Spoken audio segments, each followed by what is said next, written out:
જો મિત્રો કારેલાનો વેલો છે અને સરસ મજાના કારેલા છે।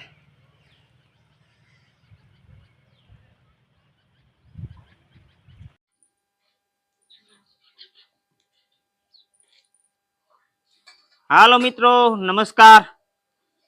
આજના અમારા વિડીયોમાં બધા દર્શક મિત્રોનું હાર્દિક સ્વાગત છે। અને આજે આ છે ચોમાસાનો શ્રાવણ માસ અને આજકાલમાં થોડો વરસાદ આવે છે મિત્રો।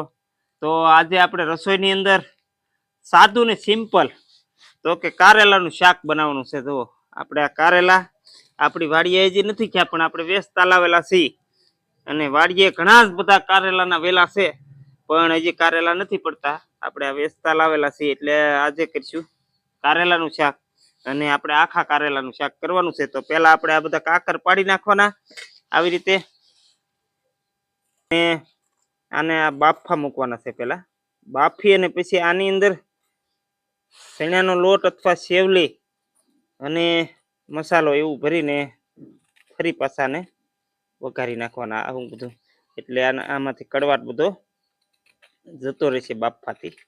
તો આપણે આવી રીતે પાડી નાખીએ પેલા આ પાડી નાખીને એટલે કડવાટ ઓછો થઈ જાય।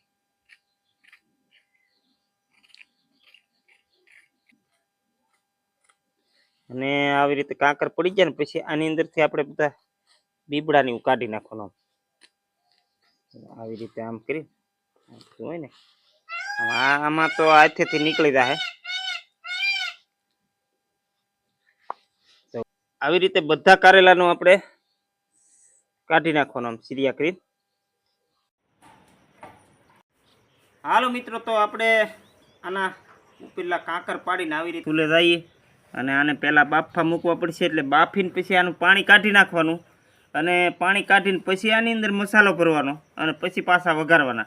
એટલે આવી રીતે કારેલાનું શાક કરવાથી આમાંથી કડવાટ ઓછો થઈ જાય અને ખાવાની ટેસ્ટી સારી આવે અને કારેલા ખૂબ જ ગુણકારક શાકભાજી છે। આ કડવું થોડુંક હોય એટલે ડાયાબિટીસ પછી પથરી આવા બીમારીવાળાને આ કારેલા ખૂબ જ ફાયદાકારક હોય છે। હાલો તો મિત્રો ચૂલો પેટાવી દઈએ। હાલો ચૂલો આમાં હવે લોહી મૂકી દઈને આની અંદર બાફા આપણે મૂકી દઈએ કારેલાને। તો થોડુંક નાખ્યું પાણી। હાલો મિત્રો તો આમાં હવે પાણીની અંદર કારેલા આપણે નાખી દઈએ બાફવા માટે। હાલો મિત્રો આ નાખી દીધા કારેલા અને થોડુંક મીઠું નાખી દઈએ।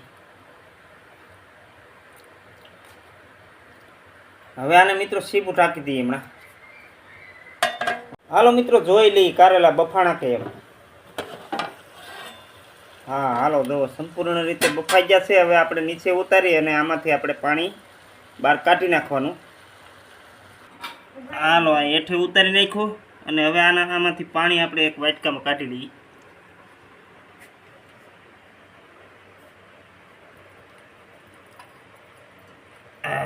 મિત્રો જો કાઢી લીધું પાણી તો એ હાટું કાઢ્યું આ કંઈ આપણે આનું કંઈ કામ ન કારેલા કાઢી લીધો હોય હાલે પણ આ પાણી મારે ઠરે ને એટલે પી જવાનું છે કડવું આવે મજા આવે।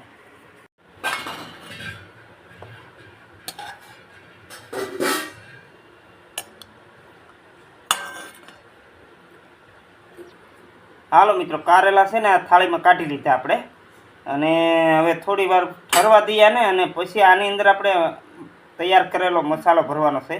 એની અંદર આપણે નાખેલું છે ગાંઠિયાનો ભૂકો પછી અને લસણવાળું મરચું અને થોડોક ગોળ આવી બધું મસાલાની અંદર નાખીને તૈયાર કરેલો હોય છે। હાલો મિત્રો આ મસાલો તૈયાર કરીએ આપણે।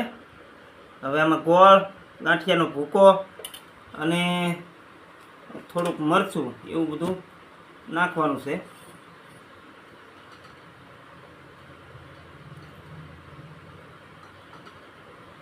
હાલો મિત્રો આ રીતે હવે મસાલો આપણે કારેલાની અંદર ભરી દેવાનો અને પછી હવે થોડી વારમાં આપણે વઘાર મૂકવાનો અને વઘાર ચડે પછી એની અંદર આ કારેલા નાખવામાં આવશે।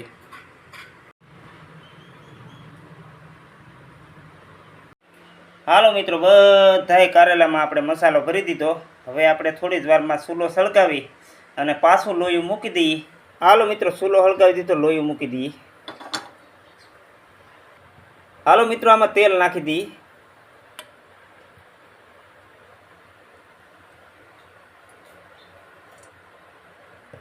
હવે મિત્રો આ તેલને આપણે ગરમ થવા દઈએ થોડી વાર. હાલો મિત્રો જીરું નાખી દઈએ આમાં.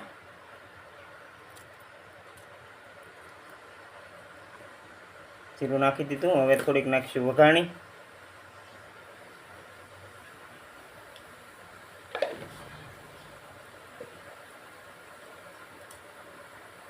હવે નાખીશું ડુંગળી.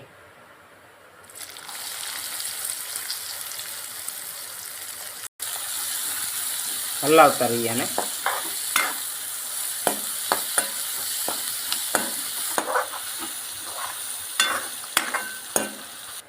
હાલો મિત્રો હવે હળદર નાખી દઈએ આની અંદર.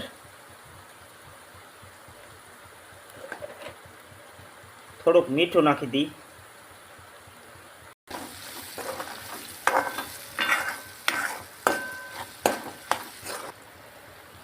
મરચું નાખી દઈએ. ધાણા જીરું થોડુંક નાખી દઈએ અને હલાવી નાખીએ એટલે મરચું છે આ વઘારની ડુંગળીમાં બધે ભળી જાય.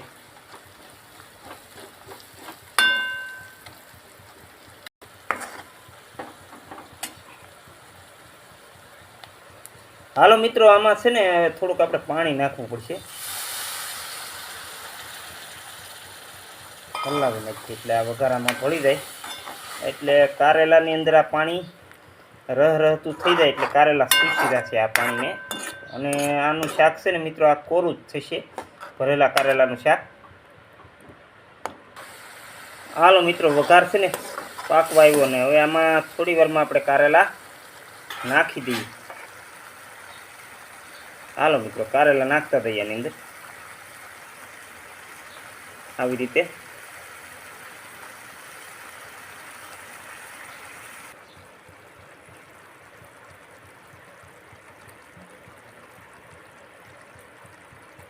હાલો મિત્રો બધા કારેલા આપણે વઘારની અંદર નાખી દીધા. હવે આને હલાવી નાખીએ મિત્રો એટલે આ વઘાર છે ને એ કારેલાની અંદર ભળી જાય. હવે આવી રીતે. હાલો મિત્રો જુઓ આવી રીતે આ મસાલેદાર કારેલાનું શાક આપણે બનાવ્યું છે. અને અહીંયા આપણું સંપૂર્ણ શાક તૈયાર થઈ ગયું અને સડી ગયું. આવી રીતે મિત્રો આખા કારેલાનું શાક તમારે બનાવવું હોય તો બનાવજો. અને અહીંયા મિત્રો હવે આપણો વિડીયો પૂરો કરીએ. હવે મળીશું ફરી નવા વિડીયોમાં. તો અત્યારે બધાને નમસ્કાર, જય માતાજી, જય સિયારામ.